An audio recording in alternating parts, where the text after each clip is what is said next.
and welcome to our 6th episode of Chair Talk, where we sit down and get to the heart of soul of soccer and life. Today is such an exciting episode for me. For many of you who know, my family's from St. Vincent and the Grenadines. Arande Ash put together a wonderful podcast talking about the story of St. Vincent and the Grenadines and their journey to the Gold Cup.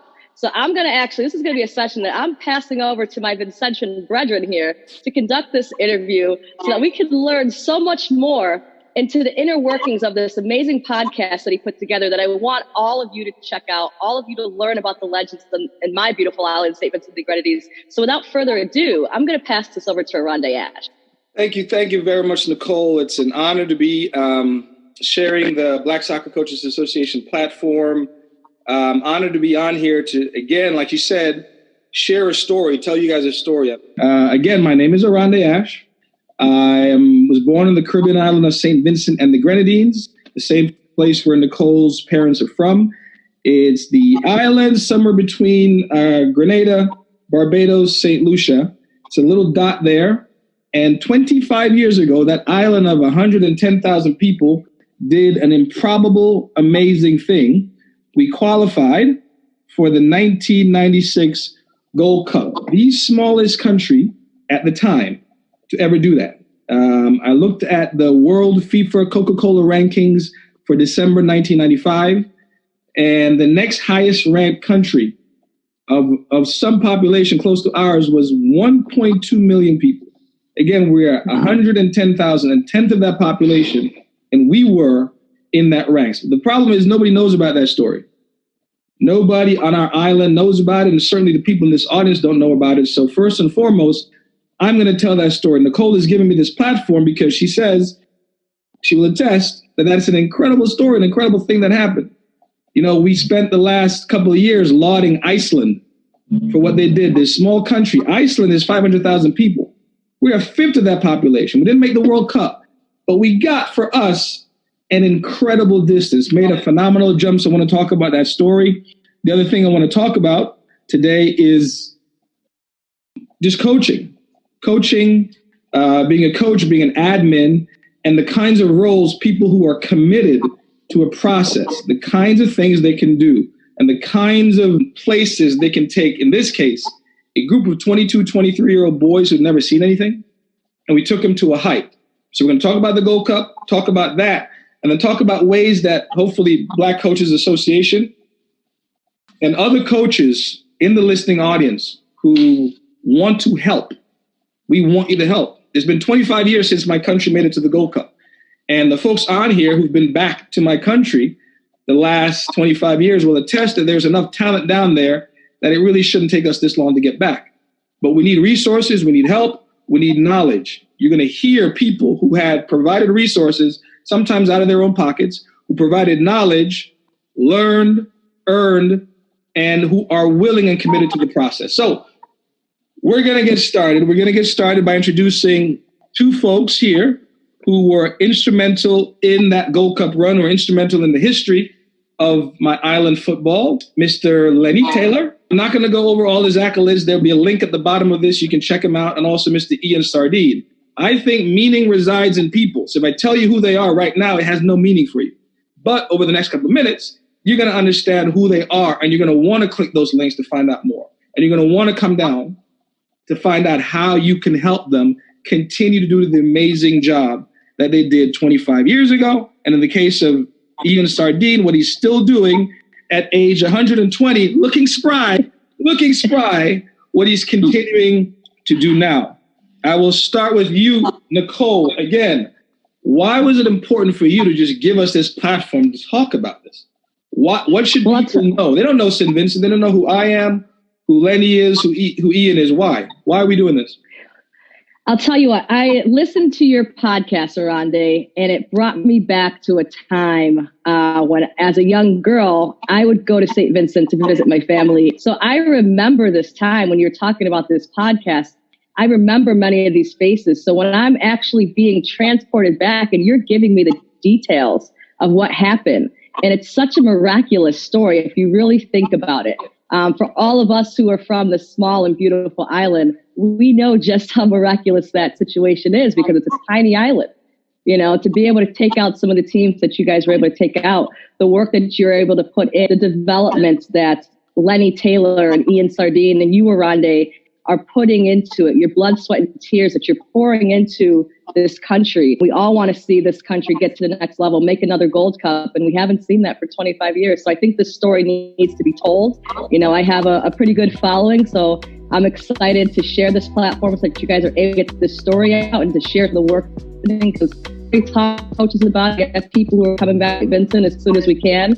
To kind of get some work done on the island that I know and love so much. So, and really quickly, guys, just so you know, Arande's not going to talk about himself, but he went to North Carolina State and played soccer, and he was also on that team that we're going to talk about. So I'm going to pass it right back to him. But guys, I'll talk about myself, Nicole. Check out this I will talk about myself. I know you will. I'm a proud Vincentian American man here. Been here for about 35 years, but my heart and soul is with my country. I named the podcast, the title of it is Tailor Made, and it's a play on words for the gentleman you see on the screen right now. His name is Lenny Taylor. Lenny Taylor was born on the island of Jamaica, got drafted by the Cosmos in the 70s, played a little bit there, took over Medgar Evers College in Brooklyn, New York in the 70s and late 70s, early 80s, took the program to prominence. And then in the early 90s, got the bug to do what, coach? The bug to do what in the early 90s? Try something different. I was involved in American soccer as of 15 years old. And up until that time, I did everything that I possibly could do here.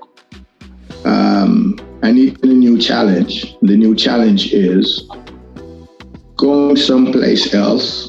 I've already earned the A license here. I've already coached college soccer. I've already participated in youth soccer. I was already an instructor for New York State and also for Florida. I needed a new challenge. And there was a professional league that came on board in the Caribbean called Caribbean Professional Football League. Yeah, then I purchased a franchise for St. Vincent in the league, and obviously went there in '92 to work on that project. It was quite challenging. The league folded in 1994, 95. It was a natural fit to make the transition into the island life of football. Went on to be the national coach, and the rest is history. So again, we'll give people a little bit of background, but again, I implore you to listen to the podcast. Nicole is asking you to, we're asking you to, you won't regret it. It's a fantastic story that gives more color, more details. We're giving you spatterings of what happened. So Coach Lenny Taylor comes to St. Vincent in the early 1992.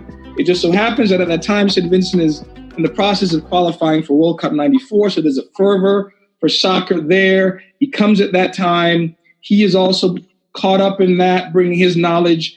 And the young folks that he's coaching are believing in that, seeing those possibilities. This is 1992. In 1995, the other gentleman who is on this screen, Mr. Ian Sardine, gets elected to the presidency of our football federation. So now we're looking for a coach. So Coach Ian, why Lenny?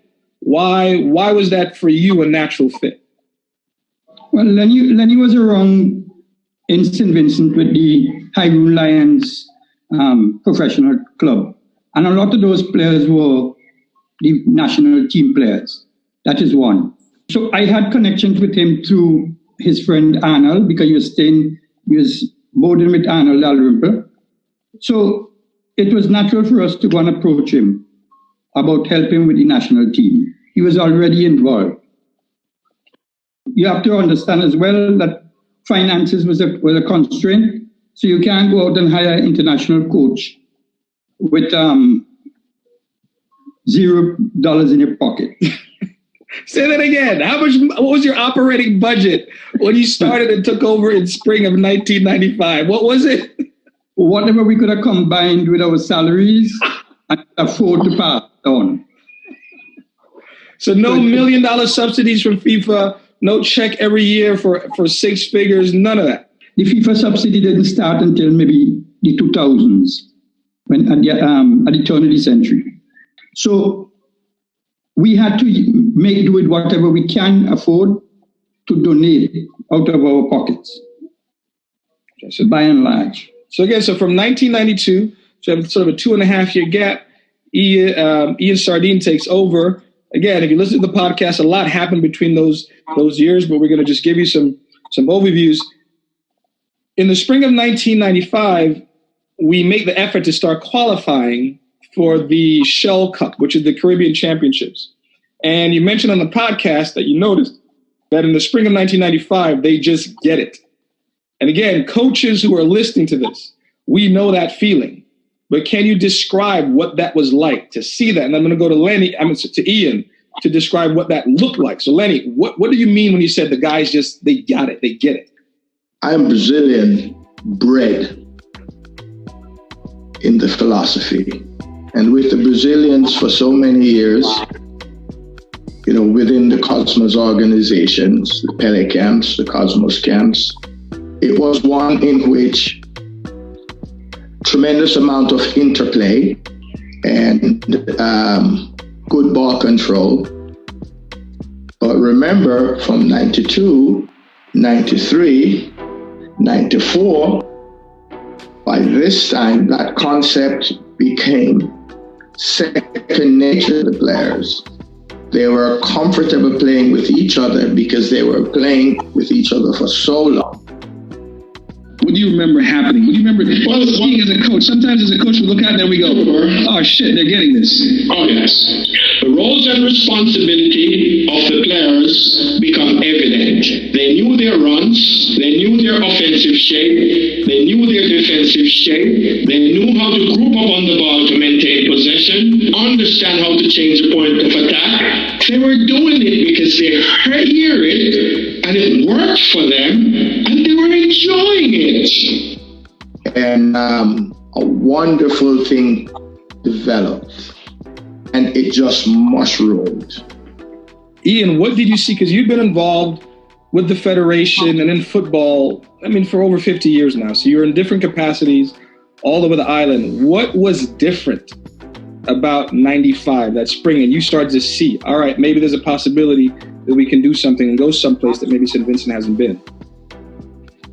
You have to go back a little to 92, when we qualified in the World Cup to play against countries like Mexico and the Central American countries, Honduras and others. By that time, it lifted the players' perception of football. So they became a lot more involved, and they saw more possibility of them going out and getting something out of football, professional contracts. That was the aim. So by 95, all that euphoria from following 92, all that euphoria was still around. And the young ones got the bug, so they were interested in playing. They were willing to do the hard work that is required to go to the next level. So by 95, when by good fortune, I was elected president, the kids were already willing and eager to go forward. July of 1995, the team is going to the Cayman Islands to represent St. Vincent in the Caribbean Championships. Young team, hadn't really proven themselves. There were a lot of older veterans who kind of aged out. What was the reaction from this footballing public in St. Vincent to you prior to that Cayman Islands trip? There wasn't much faith that we would be successful in the Cayman Islands, and we wouldn't be a credit to St. Vincent and the Grenadines. I remember getting a call from the radio station in Barbados, and they asked me, do you think you have a chance to win the tournament or do well in the tournament? And my answer was, we have a good chance as any. And the guy stood there for about 10, 15 seconds. How could this guy say that? I can remember the radio shows. Nobody believed. But I knew that I have a nucleus from Tyrone. We had the key midfielders. We had the spine. We had the speed on the outside. I knew there was the talent. And I said from the beginning, we will qualify and we will do well. And it was like a joke. So they laughed us to scorn. But I knew that we were changing the guard and we would have a generation of players that would be able to serve St. Vincent and the Grenadines for the next decade. I thought we should build it on younger kids, and you listen to podcasts, you'll see that was the right decision. Now, Ian, during that Cayman's run, you actually stayed in St. Vincent. So you did not accompany the team to the Cayman Islands for the week and a half. They ended up being there, involved in this really monumental event. Why did you make that decision? My involvement in soccer and football was never about me. I used football as an incentive for the kids. I'm a teacher, and I was a teacher for years.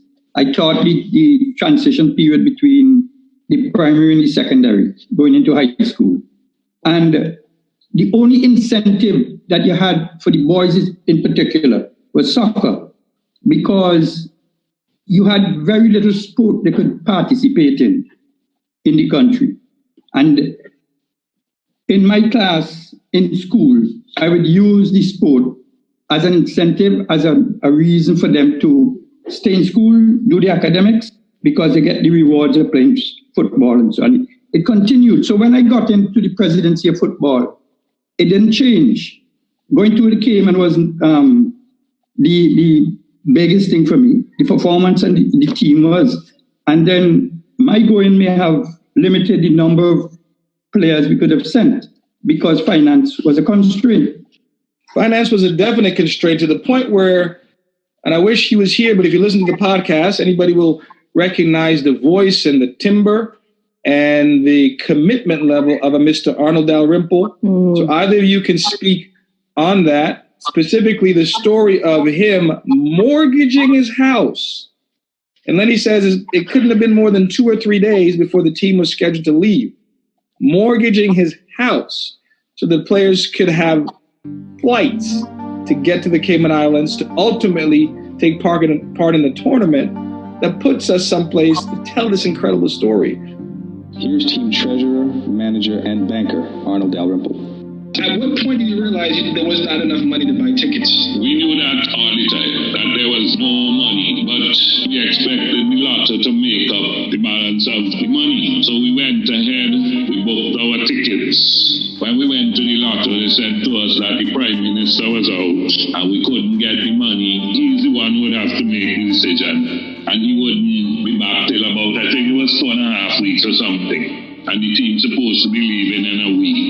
I kept everything calm and cool while they were running up and down. I said to Ian, I'm going to take a risk. I know this team is going to do good. When were you aware, all right, we got tickets, we are going? The longest it could be 2 days before. So we went into Car Bank, I spoke to the guys. I said to him, when I go mortgage my house. What? Excuse me? A St. Vincent football executive is doing what? I can give you my house, and I expected, well, we would have done well, and by the time we came back, at least Lotto would have given us some money. And by the grace of God, it happened. Unbelievable role. Arnold Dalrymple, good man, very humble, hard worker, believed in the project, and let's emphasize, we did not know how we were going to get to the Caribbean Championship. And he did this magnificent thing. He put his house up to fund the flights to Cayman Island. Wow. So you know the man believed in his heart, and he loved the project, and he knew how important it was for his country. My main aim is to sit back and watch St. Vincent football do well and know deep down in my heart that I had a part in it. Not that I knew that team would have done well. How many people do you think really know what you did? On this sporty moment, this is what needed to be done for football. Now, you see, that's the thing. When I'm into something, and into it, what it takes to make it happen, I'll do it. I'll forever, respect that, decision that he made. Can you imagine putting your house up? You're not going to probably lose your house, but you're going to have thousands of dollars that you owe on it. And to get some young kids to the championship, he made that decision. He must be commended for that. He has to be commended for that. And again, later that year, while the team is getting ready, a few weeks away from preparation for the Gold Cup, we're not going to go into it. Listen to the podcast to hear more, but he slaughters his own cow to feed the kids. It is that level of commitment. Yeah. We talk about Ian Sardine. Ian Sardine lives in the capital of St. Vincent. And where we were, and we'll get to this later on, where we were to prepare for the Gold Cup was basically the last inhabited piece of earth in a corner of the island. And this man was driving back and forth on very dangerous, unlit, winding roads. But listen to the podcast. You have to explain. No. We're going to tease it. This is called a teaser, Nicole. They got to listen to the podcast to hear the rest. We're going to move on. They got to listen to it. But I want to get to the Caymans. Randy. Yes, sir. I told you that the executive was totally committed to the project. There are other members that did similar to Arnold and committed themselves fully, because Michael John would have done that, a similar thing with his vehicle when we go into the Gold Cup, because the funds from CONCACAF did not come through on time for us to meet our obligations. But throughout the 95 run, these are some of the things that had to be done. And all the members would have committed their resources to the project. When we go on camp, we had to go in our pockets. When we travel, we had to go in our pockets. So no pay, no FIFA funding. Y'all are committed to this from your pocket. And eventually we'll talk about how Lenny Taylor, after doing this since 1992, and specifically from spring of 1995 on the Miracle Run to when we played the Gold Cup in 1996, you would assume a Bora Milutinovic, name any coach, would get some sort of bonus. But Coach, how much did you get paid? Bonus. Energy. Bonus. Yeah. Nah. How much did you get paid? What was your bonus? What was your bonus for that year of work? There was no bonus. For that period, there was no salary. At the end of the Gold Cup, there was $1,000 stipend. So for that job, which I think it's a wonderful job, it was the commitment of helping the people, helping the kids, most of them who played at Highroon Lions. That commitment was more important than anything else as to helping a group of people, of players succeed. Simple. But right about now, I want to take you to the Cayman Islands. July 1995, the Shell Cup semifinals. An unknown ragamuffin team, average age 23 years old, laughed at for looking like schoolboys, but in a place of honor nonetheless, with Pele looking on in the stands, down 1-0 at halftime, with so much to play for. So again, you're home, Ian. You're home. We're down 1-0 at halftime. You on your veranda, on your porch, listening to the radio with your bottle of scotch, with your bottle of... What are you thinking? What are you thinking as president? What are you thinking? Like par for the course? If you know the pressures you go through with these islands, you would understand the nervous pressures you had. So by the halftime of that game, I had gone to the porch just patrolling up and down. Sometimes I turn off the radio just to get a relief, because you needed a little break from the nervous tension. So we come out of halftime down 1-0. And Nicole, I'll pivot to you because you cited this speech or this moment as the one that kind of like, oh my God, this story is incredible. It speaks to the spirit of the island, and the spirit of the West Indies. And I think when you have leadership that's willing to make the sacrifices because they believe in a group of schoolboys who, didn't have the equipment, they didn't have the food, they didn't have the money, but you had a group of supportive and nurturing coaches and that believed in you so much that they were going to sacrifice things in their life, their home, their animals. That says a lot to a group of young men who are on a field and they're not supposed to be there. But the people who are there with you believe in you so much that they're willing to sacrifice their livelihood for you.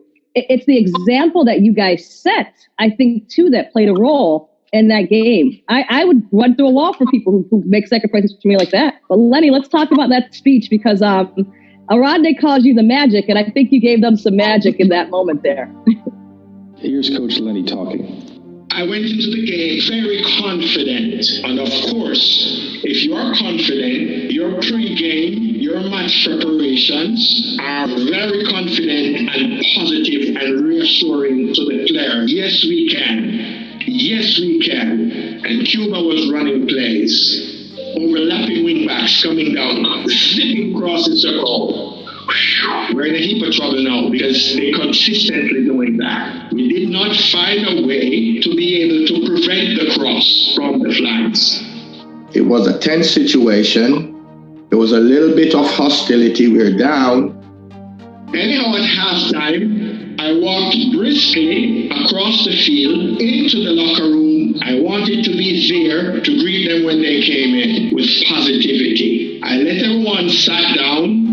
They got whatever, their water, whatever. I didn't say anything. We have this thing, let the players come in, let them cuss at each other for 30 seconds, and then you call order. We call order. My halftime speech was not about soccer. It wasn't about X's and O's. It was going to them and saying, here's your opportunity. You can change your life today. You can go back to St. Vincent. You don't have to beg someone $5 or for a pair of shoes. You can write the ticket for the rest of your life. You've got 45 minutes to change everything about your career. I walked out and left them for a little bit. This is your time.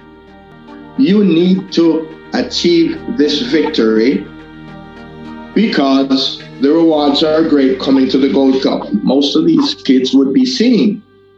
Don't know what went on that time, but this is my applied psychology to get to them because I don't think you can find words at this time, but to show them their situation and how they can move out of the situation that they are on the island. I came back in, we held hands, we walked out early, we stood there to get some fresh breeze. And I told them, this can change your life.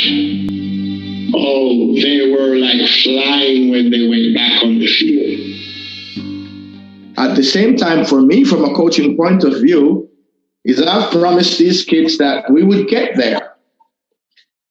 So then there was a little bit of pressure because if we don't go out and win this game or even tie this game, we have no chance of getting to the finals. And first and second, go to the Gold Cup. It's not like today where 4 or 5 teams from the Caribbean go to the Gold Cup. You either have to win or it's runner-up. So, of course, the emphasis and the energy was different, you see. And I believe everything can be accomplished with the right energy. And that, I just said that plainly, this is your chance to move to the next level. Didn't talk X's and O's. I just reached down in their spirit. They responded. And the podcast will emphasize how well they responded. Yeah, we will let the podcast speak for itself and see what happened in the second half of that game. But I'll throw it to Ian. Ian, so you're in St. Vincent. a couple 100 miles away, again, listening on the radio. There's no TV here. We're listening on the radio. Whistle blows. The words that I use, I think, in the podcast are maybe release. And you won't say it, but I'll say it, vindication. Why? Why was it so much release to get that result and a little bit of vindication? Think of all the hard work that the boy had to get to overcome, all the difficulties to get to this point. And then they were successful. I think throughout the island, in villages and so, because we listen to the radio with all our sport, cricket, football, and they would know the results. They would have been celebrated in all the villages because the kids come from these small villages. And at the end of that game, when that whistle blew, you know that they were celebrating. But for me, it was more a sense of relief that we had done what we had set out to do and that the boys had found what they wanted.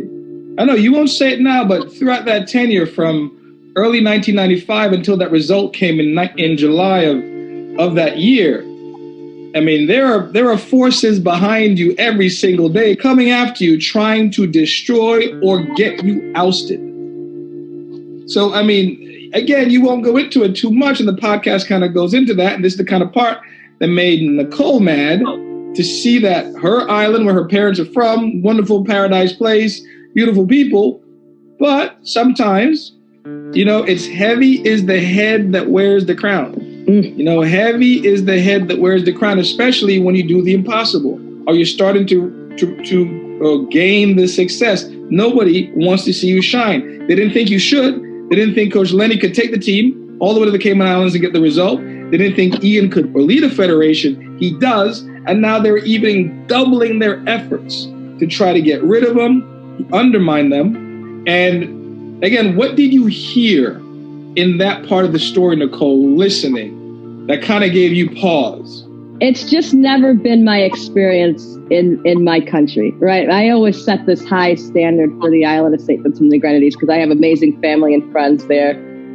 But I will say this, that part of the podcast, it took a quick turn because there's that part of the joy. And then to hear, you know, after you hear the drastic things that these guys were doing for this team, and then to hear how they were treated, it hurts your heart. You know, because especially knowing them now, I didn't know them back there then. But the fact that Lenny Taylor still has a smile on his face all the time, it's the fact that Ian Sardine is still doing the work that he's doing. It just restores my faith in island people, that we do things for the right reasons, that there's pure quality and class and the leadership of this group that took this team to lengths that they didn't think they could go to. So my faith is restored. I'm going to try to put a positive spin on, you know, how hurt I was for these two guys, because I know them, and I would have never known that had happened to them from the dispositions that they have now. You know, the joyful, smiling natures and the fight that Ian still has to develop soccer in this country. I'm proud of them, and I just love the work that they did. But it made me angry because I know who they are and I know their hearts. Again, the whole Gold Cup story for me, it's not the results when we got to California, because we were up against the Mexican national team who was in the World Cup 2 years before. We were up against Central American power, Guatemala. So I'm not going to go too much into that part. I'm going to leave that. It's called a teaser. I'm going to tease it. Go check out the podcast. It's called Tailor Made, the improbable journey of the 1995-96 St. Vincent and the Grenadines men's national team and an improbable run to the Gold Cup. So go listen to the rest of it, and you'll understand some other things that happened. But I'll tease something. So we get back from the Cayman Islands. Coach Taylor gives the team about a month off. They have to get ready for the Windward Island Championship. We play the Windward Island Championships in November, December of that year. We don't do too well. The decision is made to sequester the team in, again, the last inhabited piece of earth on the island. It was an unpopular decision from the perspective of a lot of soccer people on the island, because they couldn't see the players, couldn't interact with the players. But why was it important to you, Coach Lenny, to take the players there to a place called Richmond? It's very quiet.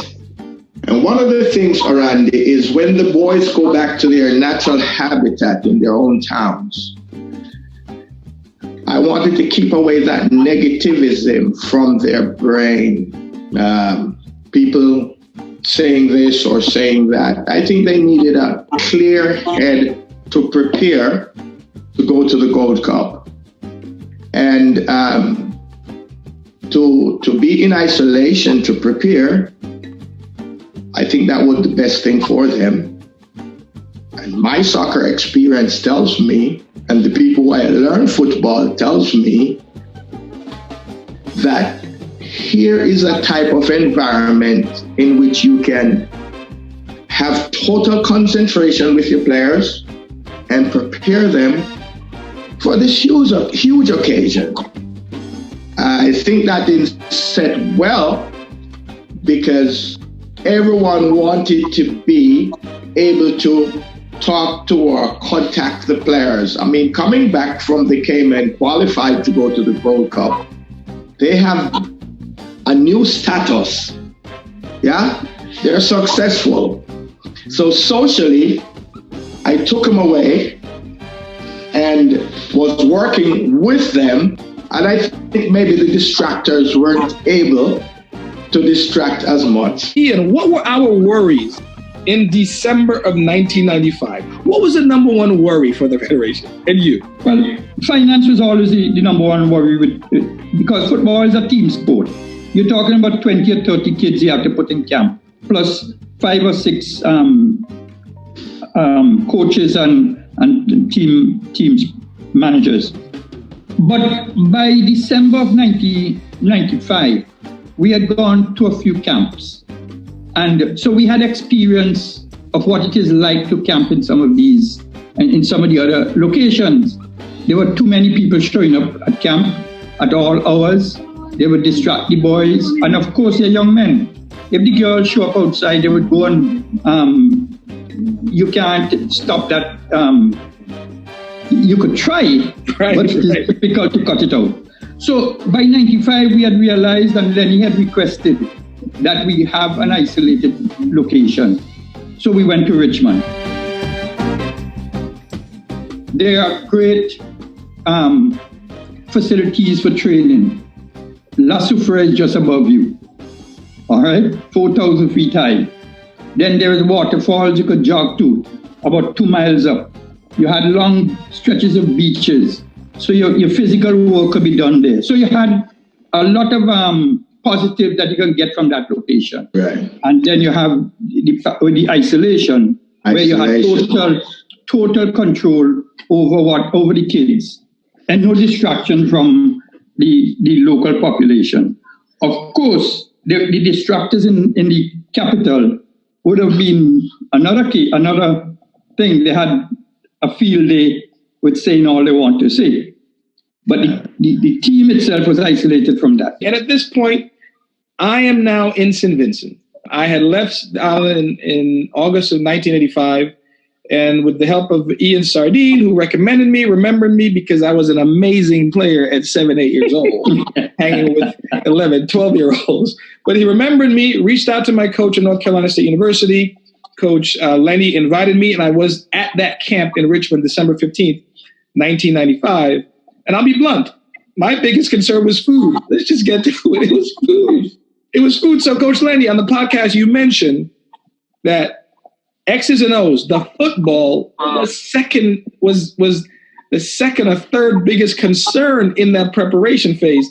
The part where it should be the most important while we're getting ready to do the most important thing we've ever done in our island's football history.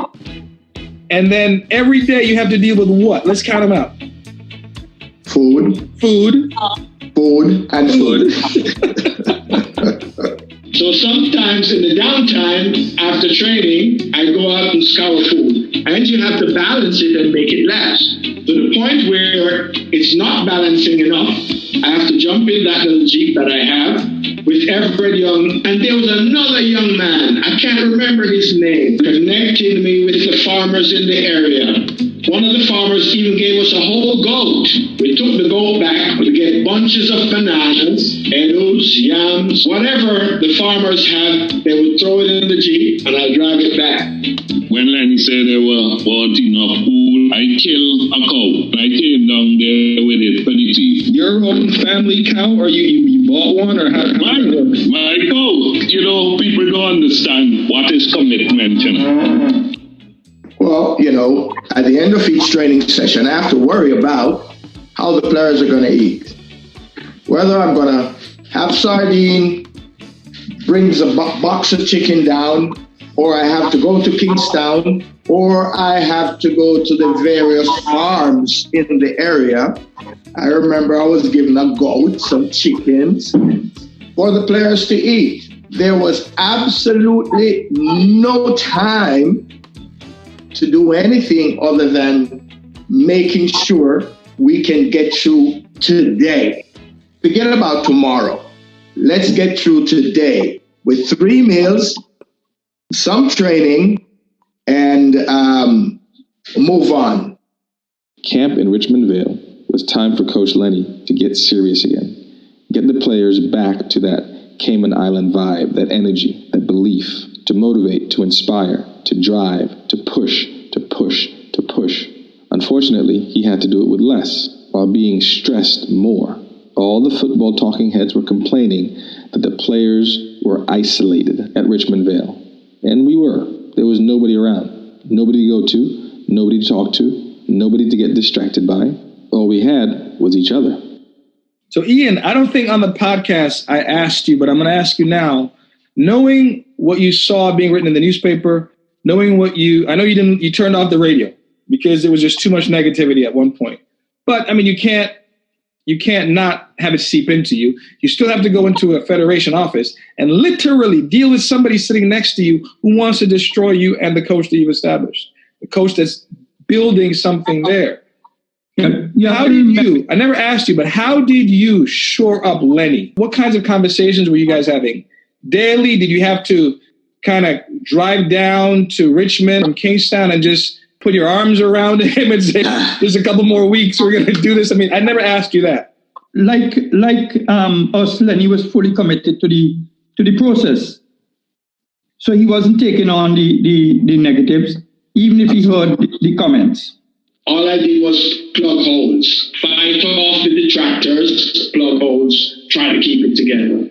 And the biggest hole was that we needed to get ready to play the Gold Cup. Mexico was waiting. Football took a minimum amount of my time. Preparing, doing sessions, it became overwhelming. Was there a moment that you remember losing it in private? I'm sure. I knew after the Gold Cup that was it. That decision was made even before we leave St. Vincent. I knew that it's no way I can continue doing this. And I'm going to leave it to the audience members to go and listen to the podcast. Again, the link will be somewhere down here to figure out and hear what happened once we got to California to take part in the Gold Cup and make FIFA history, world history, island history, and footballing history in general. I want to talk now, kind of piggyback of what you just said, Ian.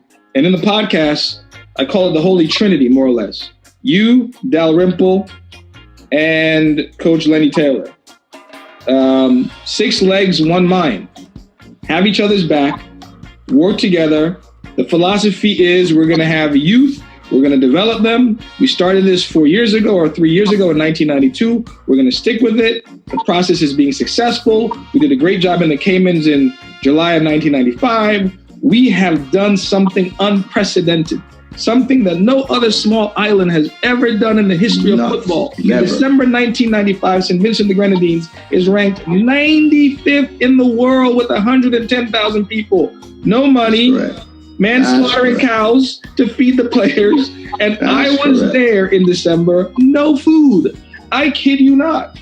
Well, and I remember a day in particular, and perhaps it's an evening, Coach, where you're out scouring for food, or at that point you might have been frustrated thinking, what the hell am I doing in this place? But we had no food.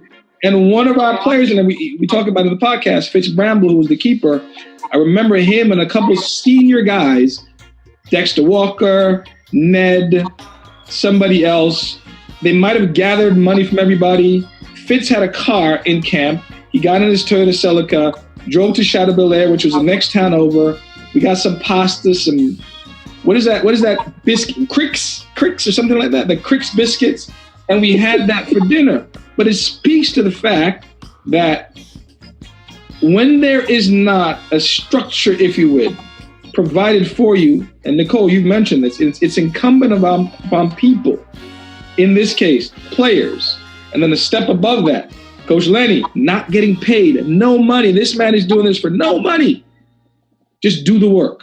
For the players, what do we need to eat? We just got to go do it, and we got to get some food in us so we can perform. And above Coach Lenny, Dalrymple and Ian Taylor, can't hear the detractors, can't listen to them. I am tired. I'm working 9 to 5. Dalrymple's working 9 to 3. Ian, Dalrymple's working 9 to 5. And again, people won't understand this, but I hope you get a sense in the podcast.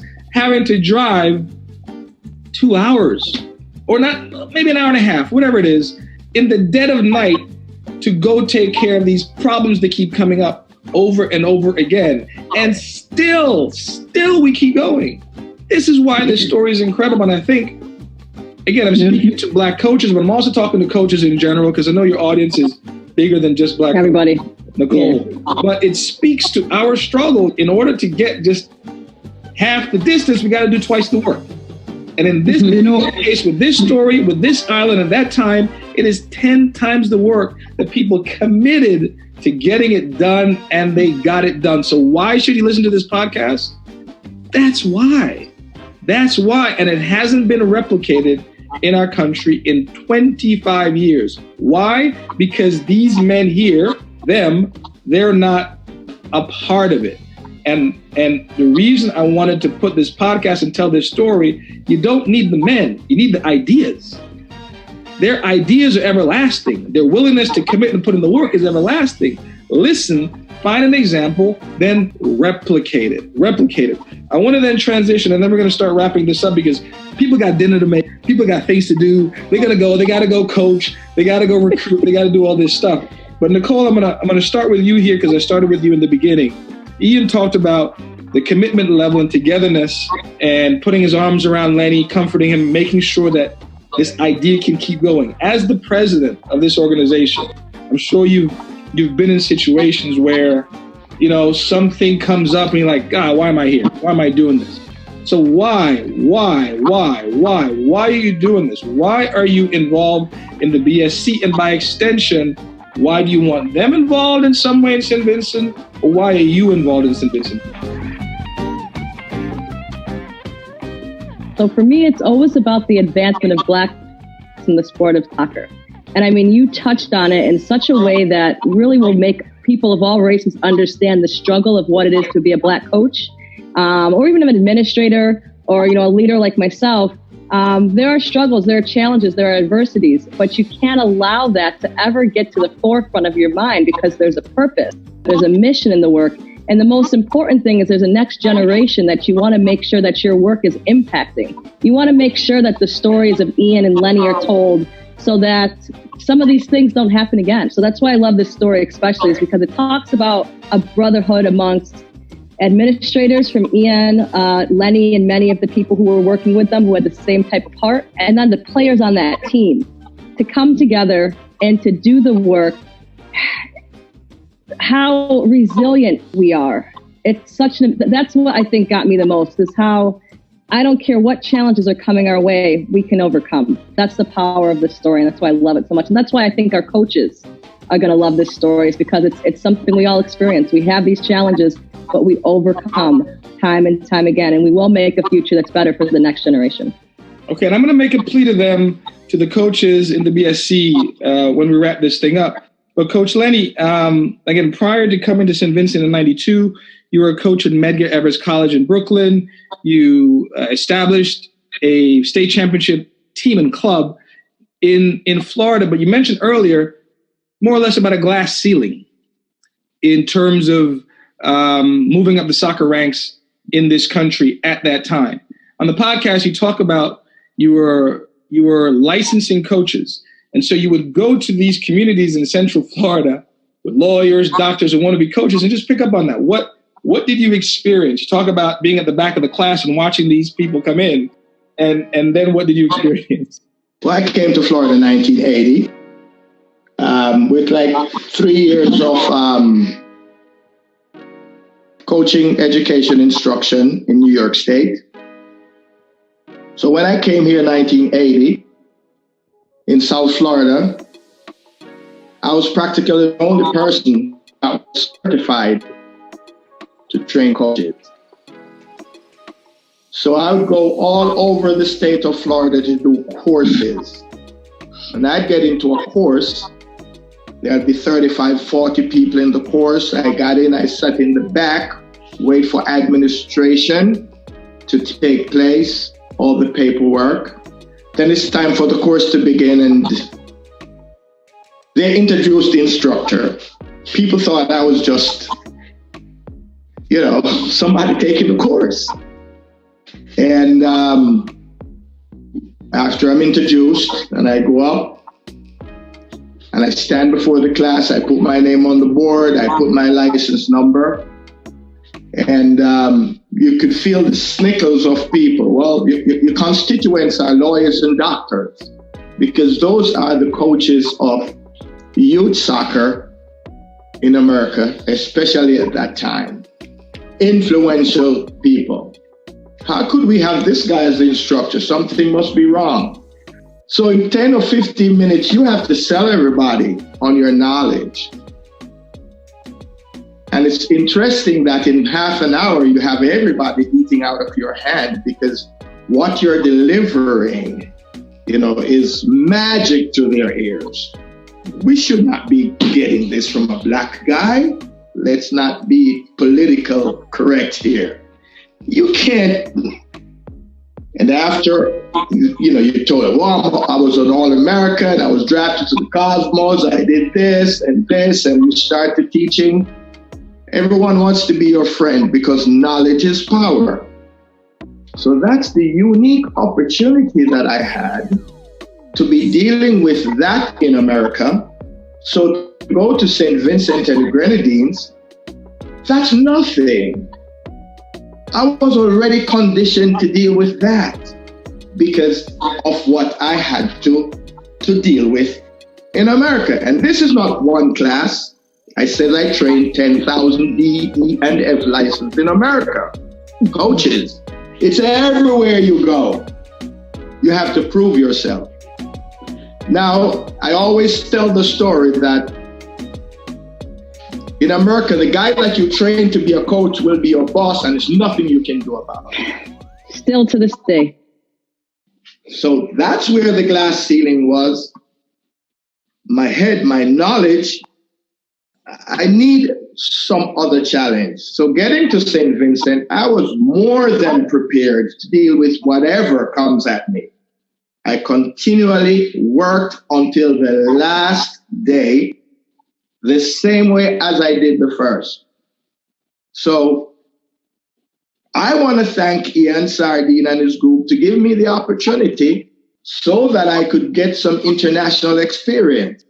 That's how humbly, I am coming to the situation. Without that experience, I would just be another American coach. So that's a road I had to travel on, and I am thankful. Ian, you're still on that road. You've been doing this for longer than I've been alive. And I'll admit that there's some color in there. There's gray, there's some color in there. So I'm a little older than I look. There. But we talk about the fact that you coached me or was in the program where I attended when I was 6 years old, 1982, 83 in Kingstown. So you've been in this game for a long time, football, but also just around young people. Talk to the people a little bit about what you're doing in St. Vincent right now with System 3. Talk a little bit about sort of the avenues you've opened up for college, for getting kids to college the last few years. Because again, the audience right now is college coaches, and we're going to get to why it is important that they kind of hear this. And if they have 7 to 10 days in 2 years, we'll put you up in St. Vincent. We want you to come down there so we don't have to wait another 25 years to get a boys team to the Gold Cup and perhaps a women's team to a U20 or U21 doing well in the CONCACAF Championship. So Ian, why have you stayed doing this steady for 50 years, man? with nothing, nothing. I enjoy what I'm doing. That's the first thing. But let me first of all say that I hope I'm in some position to allow Lenny to get paid for some of the work that he did here all those years ago, because we owe him that. We still owe him. And I hope that at some point he gets some rewards for his sacrifices. Secondly, maybe by accident, more than design, we may have hit on a formula for the success that we had in 95, simply because the boys had shared difficulties. They had to undergo among themselves. They had to make a sacrifice themselves to be part of the process. So they invested in it as well. You talked about Fitz going and securing supplies. Those things help to pull the team together and make them stronger as individuals and as teams. That's why so much of those guys are now coaches and leaders in the various parts in life. But for myself, I have been doing what I'm doing for more than 40, 50 years, simply because I enjoy it. And it brings reward for the kids that are involved in the process. I have an academy here. I take in children from 5 and up, and we go right up to adults. I have teams in every age group. We participate in all the tournaments, not only locally, but regionally. We go out when we can, when the finances allow. Mainly to the neighboring islands, because the cost of air transport is too high to go further afield. The academy assists when it can with students going to college. At the moment, there are about 18 or 20 that are in college in states and university. Some are graduating this year. That has gone with the assistance of the academy. And those are things that I feel that are my rewards, because I know that I have made a difference to some kids. Quite a few of them would give back to the people, to the kids, their kids and other kids after. So I think that with the assistance that can be gotten from others, we can help even more the Vincentian youth, because they need help. And here's what I promised. I know I spoke with the Federation and with Ian and some different people. And this is my promise, and I'm going to make sure that we have coaches that, we bring down too. What I would like to do is to do a yearly coaching education in St. Vincent. I would also like to make sure that we're doing a college showcase, so that any talent that you have within your program have the opportunity to be seen by college coaches, or to even just learn the college process for what it is to come over to the state. And also I want to do yearly clinics where we're bringing some of our top coaches and celebrity players over, similar to what we do with some of my national programs. So that is what I'm going to, work on with you guys, because I know Aronde, you have a camp that you do. Ian has his System 3. Lenny's so involved around the Caribbean. But what I'm going to do as chair of the Black Soccer Coaches Association is make sure that I am investing my time and my resources into the island. And we'll work together to see that this next generation can make it to that Gold Cup. And I'm going to take it even further. I want to see St. Vincent. I want to be able to cheer for USA and St. Vincent in a World Cup. I want to push it that far. That's a far push. Lenny and I have some theories about how far we can go, but that's a far push. So I'm going to add my 2 cents at this point, and then we'll let Coach Lenny kind of wrap it up. And then Nicole can put a bow on all this, because this is your show. And I thank you very much for giving me the opportunity to take it over today and to share this story again. The podcast is tailor-made, the story of the 1995-96 St. Vincent and the Grenadines men's national team and its improbable run to the Gold Cup. It's on all streaming platforms. Go listen to it if you haven't already. Take the time. It's a wonderful story. You'll respect and love these 2 men even more once you hear it. Is that not right, Nicole? That is a fact. And I just have to add to that, Aronde, this podcast is so well done that it reminded me of Cool Runnings. So I believe that this is something that will turn into a movie. I believe that this is something that can be a 30 for 30 documentation with ESPN, or it could be a Netflix it's of such quality. Again, I listened to all 5 episodes in one night, and I was exhausted. I told you I was like, I'm tired, but it was so good that I listened to every one of the episodes. Tired, not because they were bad. You were tired because it was so good before. And you were up thinking about everything. No, I was exhausted before that, and I'm like, I can't listen to this. And then I ended up listening to the first one, then the second, and then the third, then the fourth, and the fifth. It was really good. So I think it's going to be a movie one day. That's how well I think you guys did with that. So thank you for that. Shoot. Anybody from ESPN, let us know. Anybody who likes to create good quality video and movies. This is a story. It's a wonderful story, but go ahead and find out for yourself. Nicole mentioned that I also do a similar program like Ian's on a smaller scale. Ian's got a big academy called System 3. It's one of the premier youth academies in the country. But how many kids, Ian? About 300. 300. So I am from a town about 45 minutes, or actually 35, 40 minutes from Ian, called Barrowley.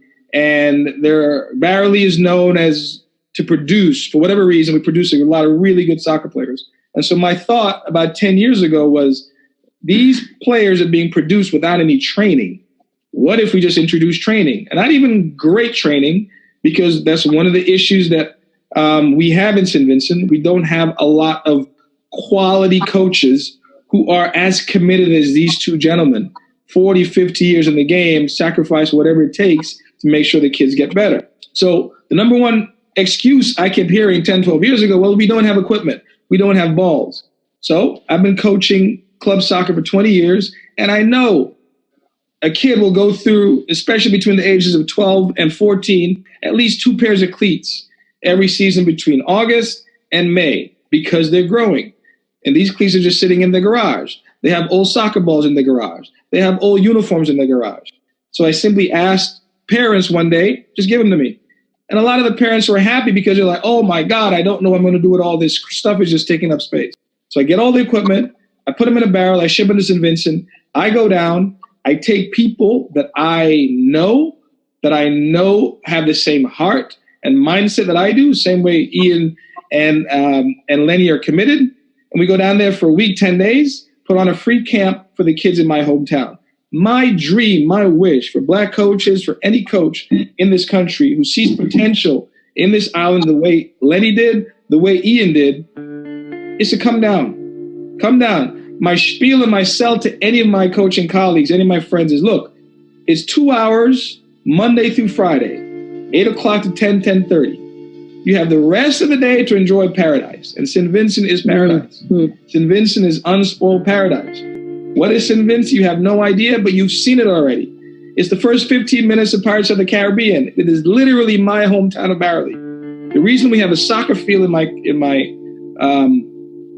community that is about 400 yards from where they filmed the Pirates of the Caribbean is because they needed some place to put all the trailers. So the field where they put all the trailers, I think folks in my town said, look, when y'all leave, can you grade it? Can you make it smooth? They said yes, they made it smooth, so we now have a soccer field in my community where I go to every summer.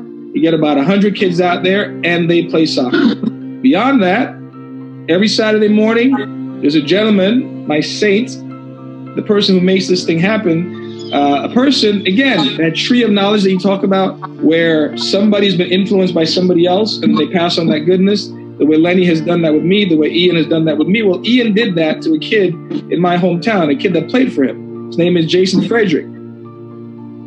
I met Jason when he was 17 years old. And I said, Jason, can you help me out? Can you just come out every Saturday morning and make sure these kids are playing? And he did it. Why? Because he saw Ian do it. No money. I haven't paid Jason 1 cent in 10 years. And he still does it. Those are the kinds of people that we need. Those are the kinds of people that they exist on the island. A lot of times they're afraid to step out and do the thing. Unfortunately, sometimes, and maybe Lenny can address that, we need somebody from the outside who knows more to come in and show us. So I did that with my community. Lenny did that between 1992 and 1996. And our football was better for it then. And if people pay attention to the story, it will be better for it now and better for our football in the future. So I am imploring, I'm looking right at this camera, and I'm imploring anybody in the listening audience who really wants to make a difference in terms of coaching. I haven't coached for 4 months because of COVID-19. I had a little camp for kids in my community this week, Coach Lenny, and I was out there Thursday yelling and screaming in an excited fashion because I forgot what that felt like. I had 18 kids, and I'm putting them through some passing patterns, and they did it on Thursday. Last day, Friday, they're kind of getting it. Oh, my God, I felt so good. I forgot what that felt like. You coaches out there, if you want to be reminded through all this, college football administrative paperwork that can frustrate you. You know why I know that? Because I was an assistant soccer coach at North Carolina State for 5 years. I know the work you have to do. And I know sometimes it can be frustrating. And if you want to be reminded as to why you got into this game, why you loved playing, why you love coaching, there is an island between St. Lucia, Grenada, and Barbados that is waiting for you. It's a beautiful piece of earth. It's called St. Vincent. It is the land of the blessed. And there are kids who will be blessed by your presence if you show up for 7 to 10 days, once a year, or every 2 years. Ian will be incredibly grateful. Nicole will be incredibly grateful. Lenny, his legacy will be made stronger, and it will continue because of your presence. How do you come down there? Get in touch with Nicole. Get in touch with me. I'm on social media. Get in touch with Ian. He's on Facebook. He's finally on Instagram as of this week. He's finally on Instagram. I noticed. Yes, he is. Finally on Instagram. We can't get Coach Lenny on Instagram, but he's on Facebook. So reach out to us, and we will make all these things happen. I know Nicole, she has been behind the scenes kind of get this groundwork going. So I know it's going to happen. But we're doing this today to use this story as a catalyst to tell you that we have made it far as a nation with soccer with nothing, absolutely nothing. Ian, what was your budget in 1995? Zero. Lenny, how much money did you get paid in 1995? Zero. And we got to the damn Gold Cup, people. Imagine if you at Harvard or Army or where are all your coaches? Nicole? Everywhere. We have coaches of all races. We have coaches everywhere. Thousands. Everywhere. Imagine if you just showed up and just did what you know and love to do. The way this guy has, the way this guy has, the way I kind of do, and the way this lady wants you to do it. Only good and better things can happen. So, when we're doing stuff, we're always talking about action items. That's the action item. The action item, the thing that I'm asking for you in the listening audience who's been moved by what we've been saying and who feels the urge now to go do something, get in touch with Ian. He's on Facebook. He's on Instagram. He's everywhere. Get in touch with Nicole. Get in touch with me. Get in touch with Coach Lenny Taylor. And let's come down to St. Vincent. And from there, we spread it.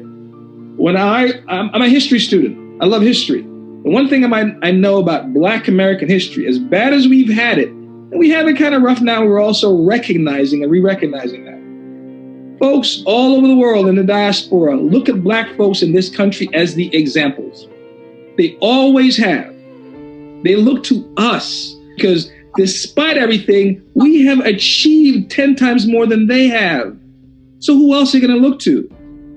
So again, I'm imploring you. You have the knowledge, you have the skill, you have the connections.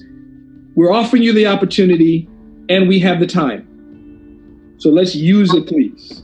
And with that, that's my spiel. I'm going to let Coach Lenny say his piece, and then Nicole, you can rack it up. And again, thank you very much for giving me the opportunity to do this. It's called giving back. And, you've got unfortunate brothers in the Caribbean, loads of talent. And of course, you're here in the first world.